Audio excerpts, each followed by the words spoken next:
Hello students, today I will go through the second part of the prokaryotic cell structure. So here I will discuss about the plasma membrane.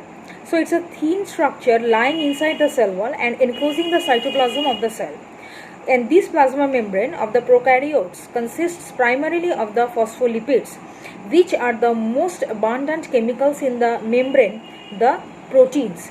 And in the structural configuration, we have visualized from the electron micrographs that the prokaryotic and the eukaryotic plasma membranes look like the two layered structures.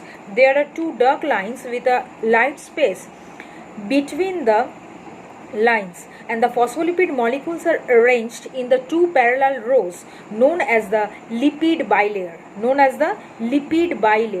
Then comes to the protein molecules in the membrane can be arranged in the variety of the ways known as the peripheral proteins. So the external part of the proteins and the internal part of the proteins. So these are the peripheral proteins are easily removed from the membrane by the mild treatment and lie at the inner or the outer surface of the membrane. So these particular peripheral proteins can easily be removed by the treatment with the treatment of the detergents, and they may function as the enzymes which catalyze the chemical reactions as a scaffold for support and as the mediators of changes in the membrane shape during the movement of the cell. So the many of the proteins and some of the lipids on the outer surface of the plasma membrane have carbohydrates attached to them. Proteins attached to the carbohydrates known as the glycoproteins. Lipids attached to the carbohydrates known as the glycolipids. So both the glycoproteins and the glycolipids help protect and lubricate the cell and are involved in the cell to cell interactions. Then comes to the this particular of the dynamic arrangement of the phospholipid and the phosphoprotein, all known as the fluid mosaic model. So then comes to the functions. So the most important function of the plasma membrane is to serve as a selective barrier through which materials enter and exit the cell. And in this function, plasma membranes have selective permeability. So this term indicates that certain molecules and ions pass through the membrane, but others are prevented from passing through it. So the large molecules cannot pass through the plasma membrane, possibly because these molecules are larger than the pores in the integral proteins that function as the channels. Then comes to the plasma membrane are also important to the breakdown of the nutrients and the production of the energy. And the plasma membranes of the bacteria contain enzymes capable of the catalyzing the chemical reactions that break down the nutrients and produce ATP. In some bacteria, pigments and the enzymes involved in the photosynthesis, which are found in the enfoldings of the plasma membrane, which extend into the cytoplasm. And these membranous structures known as the chromatophores or the thylakoids. A term we all know that the mesosomes, which are not found in the eukaryotic cell but found in the prokaryotic cell. So here with the electron microscope we have visualized that the bacterial plasma membrane often appear to contain one or more large irregular foldings known as the mesosomes, and many functions have been proposed for the mesosomes. However, it is now known that they are artifacts, not true cell structures. Mesosomes are believed to be folds in the plasma membrane that develop by the process used for the preparing specimens for the electron microscopy.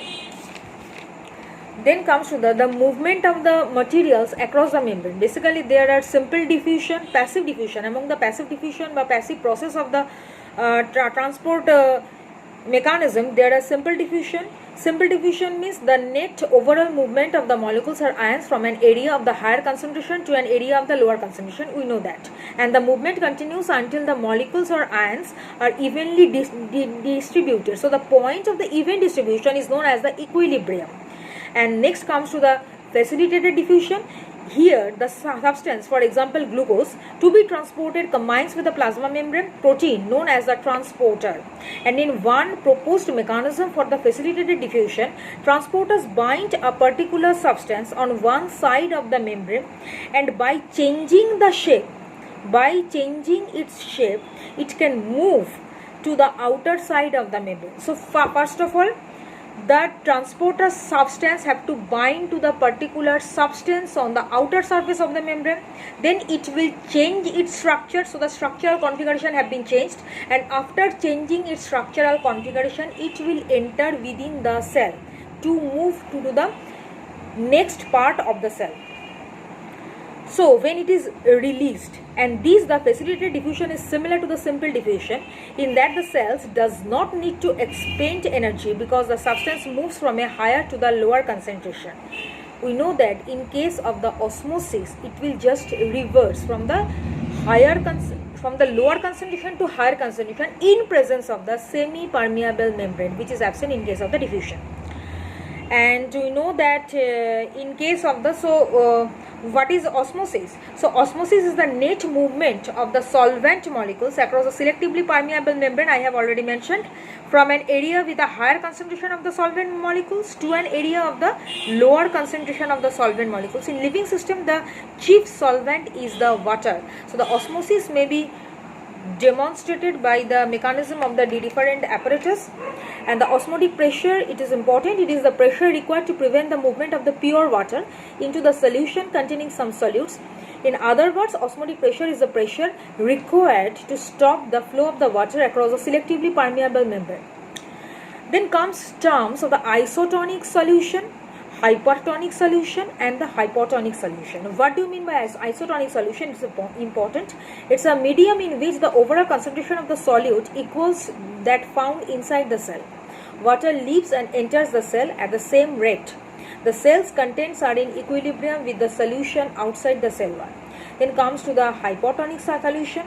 A hypotonic solution outside the cell is in a medium whose concentration of the solutes is lower than that of the inside the cell. So in case of the hypotonic solution, inside of the cell is having the higher concentration compared to the outside of the cell. So most bacteria live in the hypotonic solutions and soiling is contained by the cell wall. Cells with weak cell walls such as gram-negative bacteria may burst or undergo osmotic lysis as a result of the excessive water intake. Then the term comes as the hypertonic solution, and in this case it's in a medium having a higher concentration of the solute than inside the cell. Has the hyper means the above or more. So the most bacterial cells placed in the hypertonic solution shrink and collapse of the plasmolysis because the water leaves the cell by the osmosis. Then comes to the active mode of the transportation of the molecule. So the simple diffusion and the facilitated diffusion are useful mechanisms for the transporting substances into cells when the concentrations of the substances are greater outside the cell. So in performing the active transport, the cell uses its energy in the form of the ATP to move substances across the plasma membrane. So in the active transport, the substance which cross the membrane is not altered. I also repeat, in case of the active transport, the substance which has to cross the membrane is not altered by the transport across the membrane. So in case of the another term I want to use, it is known as a group translocation mechanism, and in this case a special form of the active transport which occurs exclusively in case of the prokaryotes, not in the eukaryotes. The substance is chemically altered during the transport across the membrane. So once the substance is altered and inside the cell, the plasma membrane is impermeable to it, so it remains inside the cell. The example of the group translocation is the transport of the sugar glucose. Much important. The example of the group translocation is the transport of the sugar glucose, which is often used in growth media for bacteria. While a specific carrier protein is transporting the glucose molecule across the membrane, a phosphate group is added to the sugar, and this phosphorylated form of the glucose, which cannot be transported out, then can be used in the cell's metabolic pathways.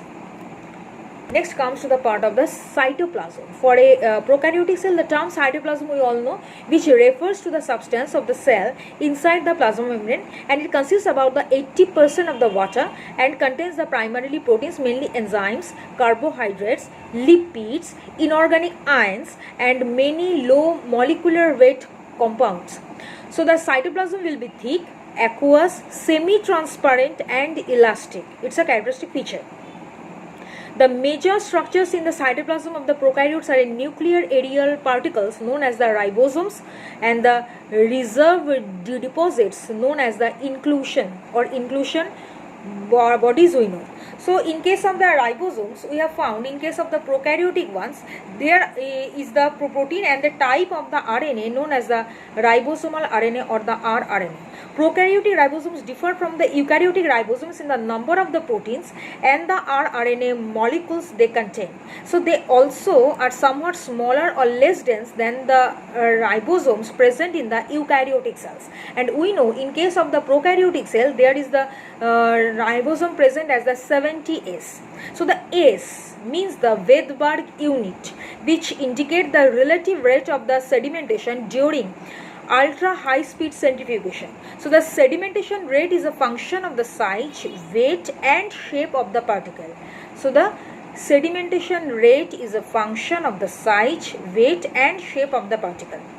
The subunits of the 70S ribosome are small. 30S subunit contains one molecule of the rRNA and the large 50S subunit contains two molecules of the rRNA. We know that.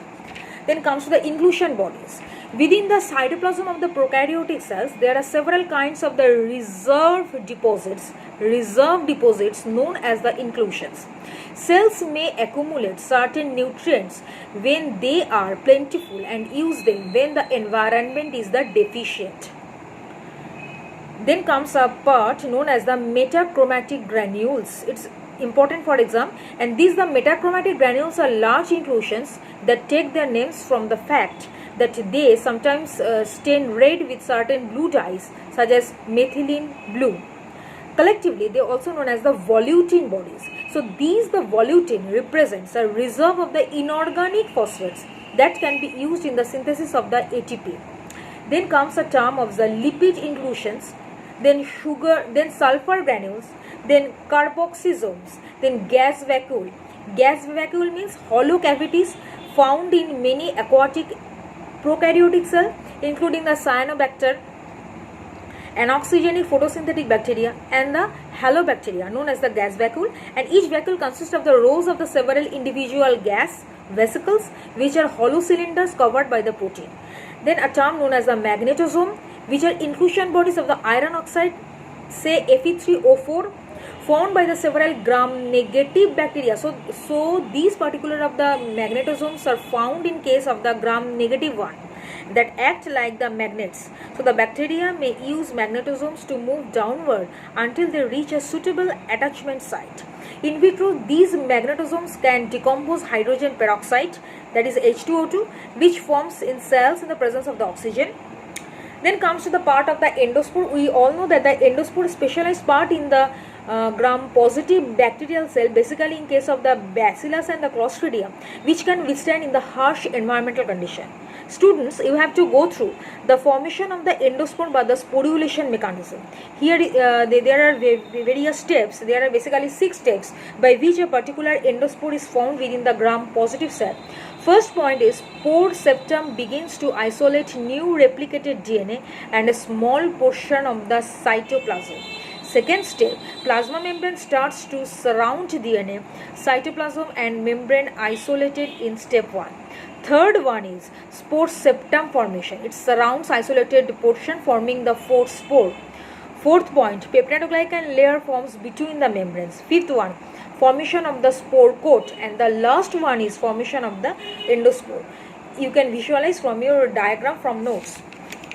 So this is the basic mechanism by which the sporulation occurs in case of the gram-positive bacteria, and they form the endospore, which is very much essential to withstand them in the harsh environmental condition, basically in which condition the gram-negative one cannot be survived. This is all about the prokaryotic structural configuration, its structure. Thank you.